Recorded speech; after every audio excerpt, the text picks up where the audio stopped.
Hi, I'm Wayne Zell. I'm an estate planning and business planning attorney. I'm discussing the basics of business planning, and now I'm going to cover how to plan for business succession. Did you know that more than 80% of businesses in the United States are private and family dominated in many cases? Closely held businesses have an extraordinary failure rate as well. 70% do not survive to the next generation. Failure to develop a comprehensive, strategic vision is the reason. A vision that encompasses ownership, control, management, and failure to address basic issues of ownership succession planning and estate planning. It also fails to consider tax issues. The best way to reduce overall estate tax is through estate reduction, reducing the value of the taxable estate without losing control, retaining cash flow, and paying a minimum of transfer taxes. There are 6 basic techniques that we use for business succession planning. First, buy-sell agreements. Second, family limited partnerships. Third, recapitalizing your corporation if it's an S corporation. Next, employee stock ownership plans. Next, intentionally defective grantor trusts. And finally, something new known as the Beneficiary Defective Inheritors Trust, or the BEAT IT. First, let's talk about buy-sell agreements. A buy-sell agreement is an agreement among the company and its shareholders to buy stock from the shareholders in certain events. And these usually include disability, retirement, death, and divorce. A family limited partnership, or an FLP, is a limited partnership established under state law. There are 2 kinds of partners: a general partner, who usually has a very small economic interest but is the manager of the entity, and a limited partner, who owns virtually all the economic interest but has very little say, if any, in management. The common technique that we use is to have the donor contribute assets to the FLP in exchange for both general and limited partnership interests. So the donor is the business operator, and they get back 100% of the business interest. The donor may then turn around and make a gift or sell limited partnership interests to his children or trusts for the benefit of the next generations.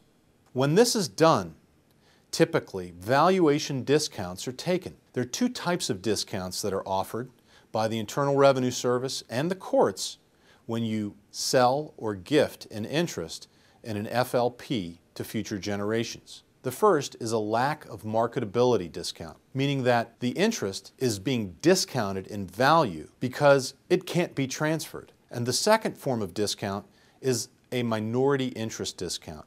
Where there's no management control, there is a discount associated with that interest.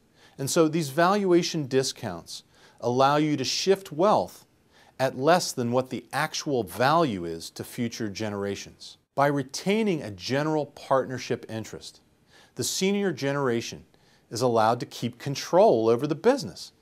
Meanwhile, they can transfer value out of their taxable estate, reduce their estate, and reduce exposure to the estate tax.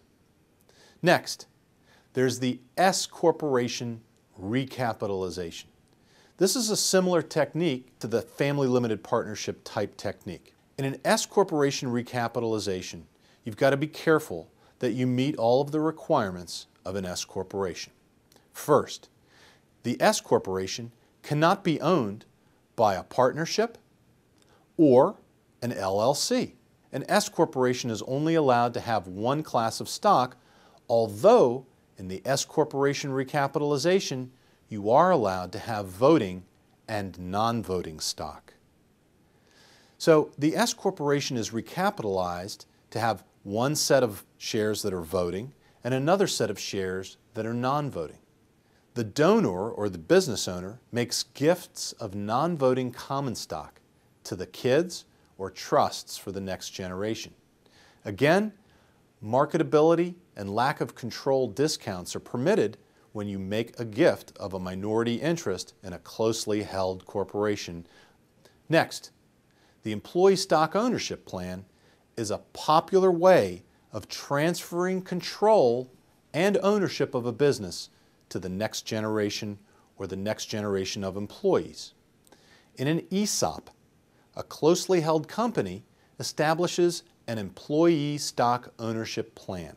The ESOP borrows money to finance the purchase of stock from you as the business owner. The selling shareholders can elect to take the proceeds that were received by the ESOP, and if it's a C corporation, they can take these proceeds and invest them in qualifying replacement securities, which are typically publicly traded stock on the stock market. And if they buy the qualifying replacement securities, it defers taxation on the sale of the stock to the ESOP until they go ahead and sell the publicly traded securities. This only applies to C corporations and doesn't apply to S corporations. Moreover, ESOPs are not used in the context of family limited partnerships or LLCs. So the ESOP is a valuable technique for business succession planning. Next, the intentionally defective grantor trust, or IDGIT. What happens here is we may have a closely held business. And remember I said that we might want to transfer interests in an FLP or in an S corporation to a trust for the benefit of future generations. Well, a common type of trust that we use to transfer these interests to is an intentionally defective grantor trust. We'll sell the stock to this trust in exchange for a small cash down payment that you may have gifted to the trust as it was created. You'll also take back a long-term installment note. This is an estate tax freezing technique. It freezes the value of the stock that you sell to the IDGIT at the current market value. The IDGIT pays back the note from the proceeds that it receives when you sell the business. Lastly is the BEAT-IT, the Beneficiary Defective Inheritors Trust. In this type of a trust, you have your mom or your dad contribute a small amount of cash to the trust for your benefit. Then you sell your business interest to this trust. The trust is a grantor trust so that you pay tax on the trust income. You're also the beneficiary of the trust, and you can use the assets for your health and your education and your maintenance and support. So you can plan for business succession using any of these techniques. And these are just a tip of the iceberg in planning for business succession. Up next, we're going to discuss charitable planning.